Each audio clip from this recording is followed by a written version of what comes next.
Welcome to First Impressions. My name is Carl Lee. And I'm Jaysen Headley. So every week we do some commentary reviews on various things like comics, video games, music, or whatever else we feel like doing, films. And basically First Impressions are our literal initial impressions on whatever it is that we're reviewing. We just read 3 comics from our poll this week. Just closed the cover on the last one literally 10 seconds ago, and now we're going to tell you our thoughts on them. We haven't talked about them ourselves. We haven't given each other the chance to influence what we thought. So we could have completely different opinions. We'll find out. The 3 books that we're reviewing this week are...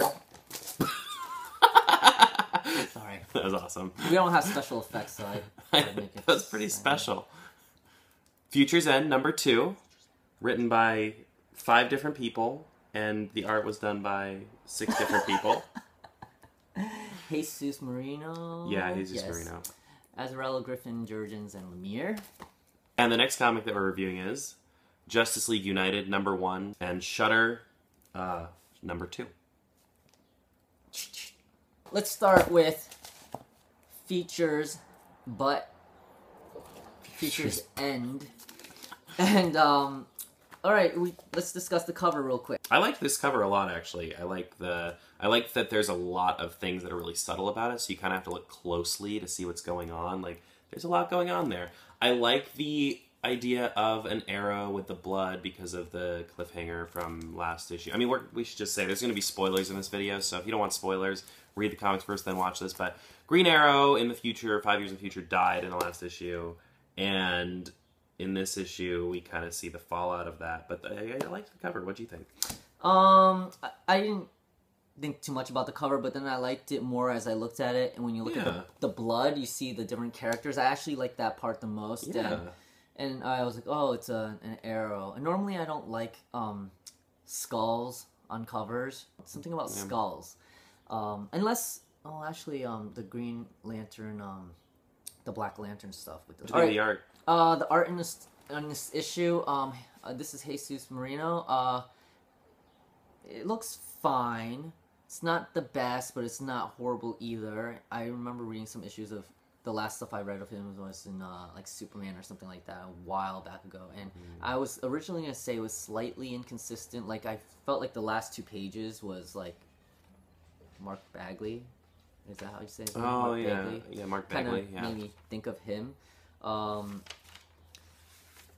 I hate to say, sometimes I just feel it's like a house style, like a little bit more generic for me. Yeah. Which is, whatever, but less stylized, it's just observation. So I think that it's okay. I feel the same way. I feel like this art is very generic. There's nothing that really stands out about it for me. And I think one of the biggest things I noticed about this issue that is a little upsetting is I find the paneling of this issue to be really boring. I think when you have books out there right now like Iron Fist and like Hawkeye and things that are taking paneling to the next level, paneling like this that is so simplistic really stands out now.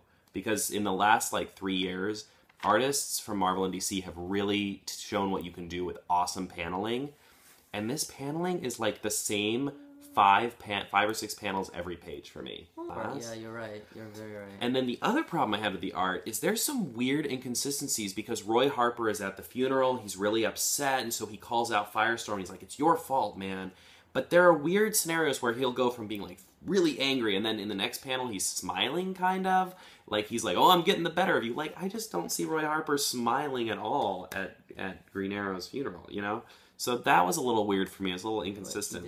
He did smile? Yeah, there's weird things. Look, he's kind of grinning. He's kind of smirking. Yeah, an evil grin. And here he's kind of grinning again. Oh, we got you. I just don't understand that. I'm a little confused by it. Yeah, I didn't know the smiling is weird for me. I just don't see Roy Harper oh, we got you, Firestorm, even though Green Arrow's dead right now.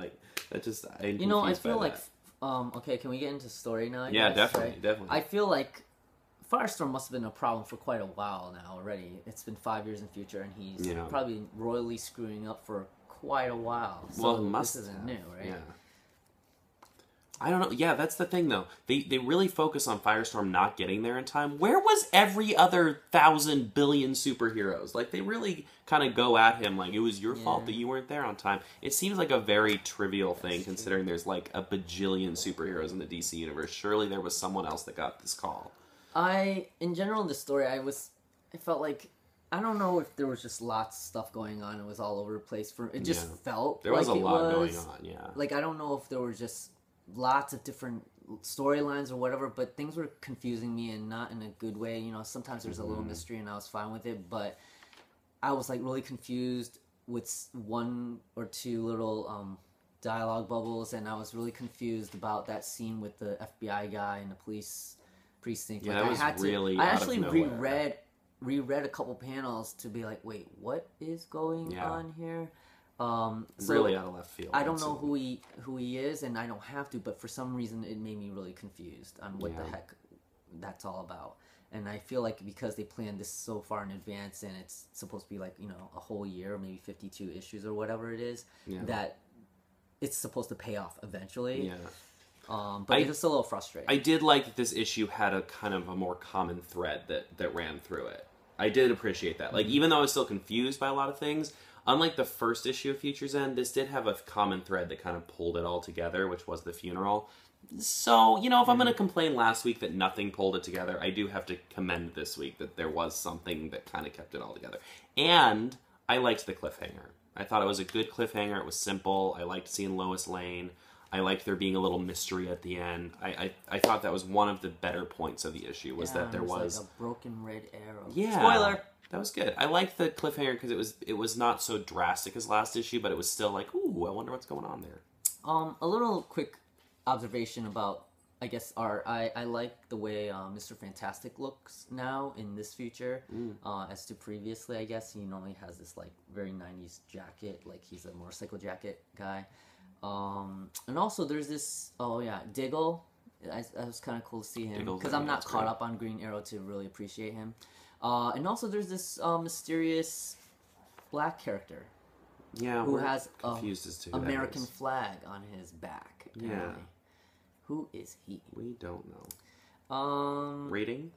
Rating. I gave this a 7.5. I gave this a 7.0, which is lower than last week's, because there was... I don't know. I'm still waiting to be blown away, Future's End. I still want to read you, and I still want you to blow me away, but it hasn't happened yet. That's my feelings for Future's End. Okay, Future's back end. Future's back. I like that more than Future's back end. I think that's all right. Justice League United cover. I like this cover, actually. It's kind of simple. It's kind of on the simple side, but given that it's actually #1, it's cool to see the whole team together. And I know you kind of feel differently about this than I do, but I love Stargirl. I really liked her in Justice League of America, so I like that she kind of gets the focus. Okay, I like the layout of the cover. McCone, I actually generally really like his work, but for some reason I associate it with certain things, and I like him when he draws certain things and don't like him as much when he draws other things, and this is more towards the second one. For some reason, I'm not enjoying his work on this title as much as I enjoyed his work on other titles I've read that he's drawn. I don't know. It's mostly about their faces for some reason too. I like that it says "gathering to protect the galaxy." It sounds like, you know, they're trying to, like, this is DC's Guardians of the Galaxy. Oh, definitely, yeah. A little bit. Well, talking about McCone, what did you think of the artwork? Oh yeah, like I said, sometimes I'm a fan of his and sometimes I'm not. There's some actually really good work in here, actually. There is some stuff I really, really like, so I don't know what I'm talking about sometimes, but the part that I guess I didn't like about the art is there was a panel with Stargirl's face, and it just didn't seem right to me. She looked really... I don't know why that looked right. She looks a little old. She's got some wrinkles. Like, oh. Yeah, that's a little weird. I don't know. And also, I don't like how her cosmic rod, the end of it, looks it's really a little weird. big. It's a little bulbous. It's it's never looked like that. I don't know. Before. Yeah, it's a little bizarre. It's like a big... I didn't even notice that until you said it just then. Big golden sperm right there. Yeah. You see that? It's like a sperm rod. Yeah. Okay, so that's the art. I I actually like the art. I think I like the art more than you do. I liked, now we're looking at it right now. Yeah, I like this. I really like Adam Strange's intro. Yeah. From a story perspective, I thought Adam Strange's intro was a little fast for me. But I like seeing his costume. I like how his costume looks for the first time. Later on in the issue, we get to see kind of a really cool fight scene involving Stargirl and Martian Manhunter, and I thought the fight scene was really well drawn. The paneling is not like mind-blowing, but because we read Future's End first, I thought the paneling of this was pretty cool, just because it is a lot more dynamic. And yeah, overall, this has a good like intergalactic, well, we're still talking about art, but you know, transitioning into story a little bit, has a good intergalactic feel to it that I really, really like. I like the DC version of Guardians of the Galaxy. What do you think of the story? And then I'll talk a little bit more. I actually couldn't remember what happened from the last issue and why Lobo and Hawkman were there. I kind of forgot why are they there? What's this all about in this whole space thing? So for me, at first I was kind of like, what's going on? What? And so they showed Lobo, and then made me think about, oh, they switched out the other Lobo, and don't people notice? How come that's never brought up? How come he's so recognizable? Do they not, know the other Lobo? And then after a while, then I was like, oh, wait, I guess there was something about something where they're being transported somewhere, because they started doing it again in this issue and started remembering that a little bit. So I needed to be caught up. I couldn't remember. And there was this panel here that confused me at first, but it's really just, I guess the character's name is Equinox. She's just looking in on them, and the voices are being heard is what she's hearing, not that they're right next to her. But for some reason, it confused me at first. For me, I liked the story, actually. It did take me a minute to remember what the heck was going on last week. But story-wise, I like the way these characters interact. We were talking with someone earlier in the day when we were at a comic book store about how the Justice League of America characters have really great interactions and how they kind of trash talk each other, make fun of each other, and it's fun to read. It's fun to read Animal Man and Green Arrow's relationship and how they kind of mess with each other a little bit. And, Animal Man getting electrocuted and going, thank goodness I can use electric eel powers. Like, it's corny, but for me it's corny in all the right ways. Like, because it's admittedly corny. It's not like it's corny because... it's not corny on accident. It's corny because the writer meant for it to be corny. And I think that's a lot of fun. I love Stargirl and Martian Manhunter's interaction together. I love that they've really built on that relationship from Forever Evil. Like, they've really kind of taken that relationship and made it grow and kept it around. I like that a lot. Overall, I like the story. I like that it also kind of felt complete, even though we got a cliffhanger. Like, a whole arc happened in this issue, even though we're ready to move on to what's going to happen next. That part where you're talking about the lightning and Animal Man's like, oh, electric eel. I kind of thought that was cheesy. You rolled your eyes a little bit. I was like, but I did notice they're trying to add a little humor, like the little interior monologues that maybe Stargirl has and stuff like that. I don't know if it does. I don't know. I'm not sure how I feel about it. It's a little humor. I like that they mentioned Damonites, just because I'm a Wildstorm fan. And I guess at the end, the Ultra, spoiler, Ultra multi-alien, I think that's something from a long time ago. And I thought that was a cool cliffhanger, because it kind of gives us what we're fighting against feel, and I like that. And then it says next, Mystery in Space, and I remember when they released Mystery in Space, like the new one, what is it, a couple years ago, and I liked that title and had Adam Strange in it. Yeah. So rating? I gave this 8. 8. 8? I gave this an 8.5. Okay. So it's worth buying. Yeah, worth picking up. Especially, I would definitely read issue 0, though. Something I noticed about this book is that there was no Last Time On, which would have really been appreciated. We'll talk about that even more with the next book we reviewed, because I really felt this with the next book. But Last Time On, it would be helpful, I think. DC never does previously. Yeah, I would be nice, though. Yeah, it's taking a really long time with these reviews. Well, I think we're going a little bit long, but we'll go. Okay, and our third book, Shut Her Up. Shut her. Shut her. Shut her up. Great. Cover. Oh, I like the cover. It's colorful. It's got great visuals. We'll talk more about this, but easily my favorite part of this book is the artwork. So I liked the cover. What do you think? I like the cover. This is the regular cover, I think, not the alternate cover. Because we forgot to look at, think about the cover before we started reading it. We went back and looked at it in the middle. I recognize who these 3 characters are down here, and I really liked them in the book.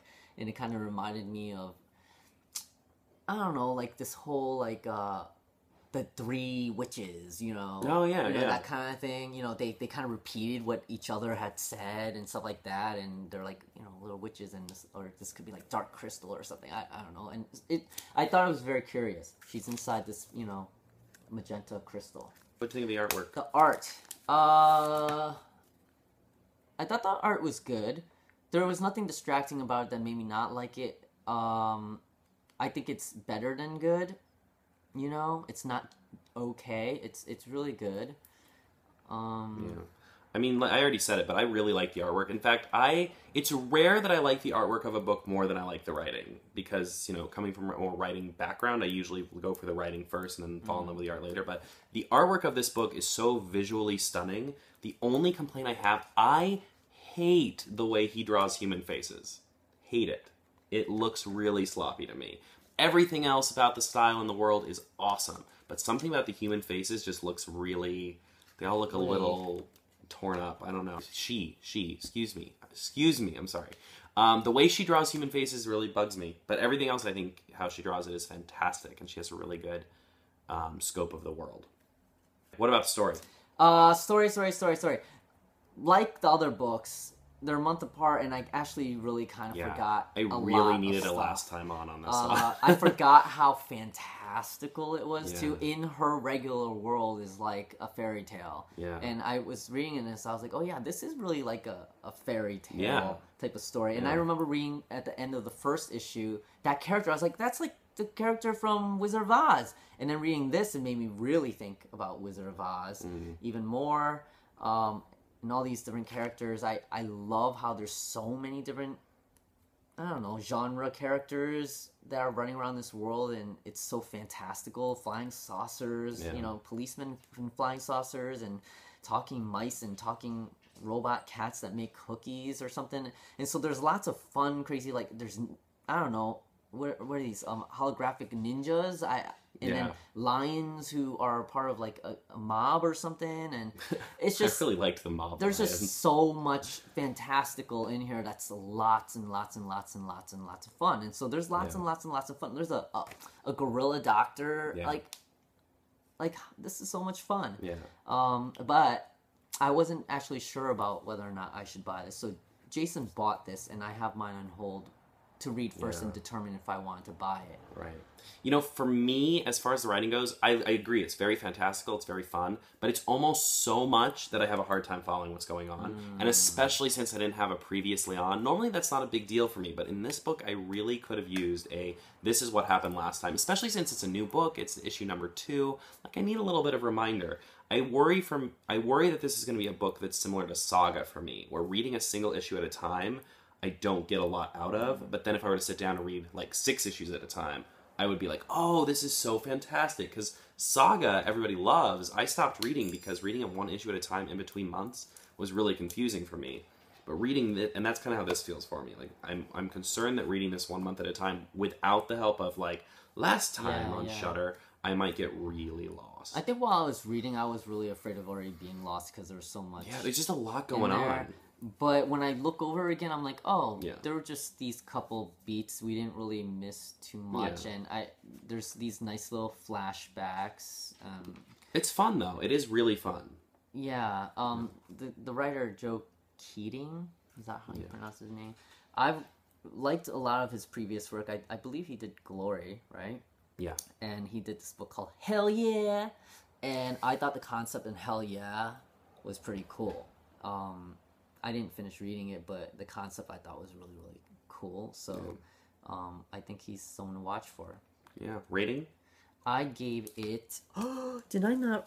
Oh, I didn't even rate this one. Well, while you think about your rating, I rated it an 8.0. Like I said, I love most of the artwork. I love about 90% of the artwork. It's just those faces really creep me out.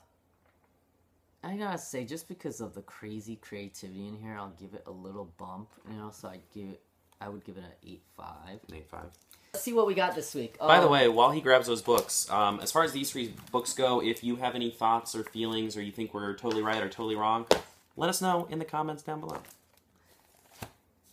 What do we get this week? I got a book that I've been holding on to for a while, and I just read issue 2 of Alex and Alda, and so now I'm getting Alex issue and 3. Ada? Who was Alda? Alex and Ada. I'm sorry. I'm a big fan of the Luna Brothers, and this is Jonathan's own book because I think they started their own projects. The other one did Whispers, and so reading the second, I haven't read the third yet, but it kind of made me think of her. And so, I don't know, I got it because especially one of the comic store people that we bumped into were like, oh, do you read, he said it like Alex and Ada, and I was like, Alex and Ada, what? But, anyways, we're behind in like 2 weeks in this, so Batman Eternal we have gotten blindly, so, you know, this was somewhat impulse blind buy, and this is also blind buy. And, Batgirl 31. I don't read Batgirl anymore, but Gail Simone, original writer of Secret Six from Pre-52, Ragdoll, is back. And so there was some hype on Twitter about it, and I don't know, I'm a big Ragdoll fan, so I had to get it. There was some hype in the comic book store when Carl ran in there. He's like, oh, Ragdoll, I gotta get it. It was great. So, yeah, you know, this is a impulse buy for me. So this is book I buy. Chew is actually my favorite ongoing series. I love Chew a lot, and I think this actually came out last week, but I was not aware of it. So I picked it up this week and already read it, and I would easily give this issue a 9. Just saying, if you don't read Chew, get on it. It's one of the best books out there right now. It's consistently amazing. You're cheating yourself if you're not reading it. Wow. I mean, I was watching him while he was reading it. He was really enjoying it. It's laugh out loud fun. He was laughing. It's great. And the art looks great in it. It looks really kind of ridiculously funny. Fun. I read like the first arc. And John and Rob, the two people who work on that, they're some of the nicest people you ever meet. So if you're at a con and they're there, go check them out too. I also picked this up. This book has been out for a while, but it was suggested to me. Hyperbole and a Half by Ali Broche. Really funny so far. I've read about half the book in just today because it's been so good. Check it out if you like really funny humor, and it's a little bit adult on the adult side, but it's really funny. So,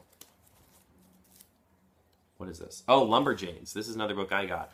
Issue 1 came out a couple weeks ago. This is a really fun, kid-friendly, full cast of female characters. Very adventure-timey. If you like Adventure Time, I can guarantee you will like Lumberjanes. It is fun. It is fast. It's great for kids and families. Check it out. Nailbiter, this is from a week ago or so, it came out last week. I bought it impulsively this time, even though it was just sitting in my box. A lot of times I wait to see if I really want something before I buy it, maybe read some reviews or hear about some hype on it, and I don't know, Jaysen convinced me to get it. Have you read it yet? Did you read it already? I was in the middle of trying to read it. Great reviews, so I think it's worth us checking out. Yeah, and I always like, that's why I bother to tell you if it's an impulse buy or a blind buy, because I do that, and especially with number ones that have no previous, recognition to it. I like to try new things. So, trying this. Yeah. We're also going to try and do I'm so excited, I can't even think of the freaking words. Arrow is season finale is tonight, and we're going to do a video after that. What's going on there? What do you do? So you guys we'll come back for that, but make sure to like and subscribe. Check us out on Twitter. Do you want to say anything else? Do you want to use your actual words? I guess that's it for now. Thanks for watching. Cool. We'll see you guys hopefully in a little bit when we're screaming about Arrow. Yeah.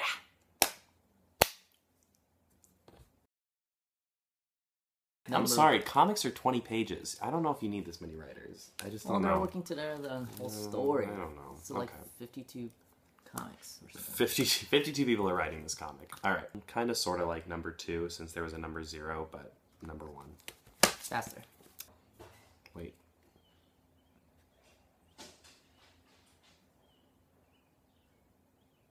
Because we can cut this out.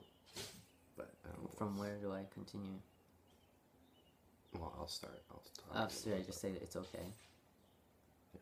Well, that's true. I was about to say, well, it's not that boring. All of them are like very edgy, and they're not exactly, clean shaped boxes, and there's different spaces between them. But they are like that on every single page. Right. That'd be cool if like one page was like that, but every single page is like almost exactly the same as the Almost part- last. Yeah, you're right. The human faces bother me, but everything else of the art I think is really cool. It's got a really big scope. What? You said he. Oh, I'm sorry. She. Excuse me. I'm sorry. Let me write that down. No. I don't know what else to say. I don't know. I guess that's it for now.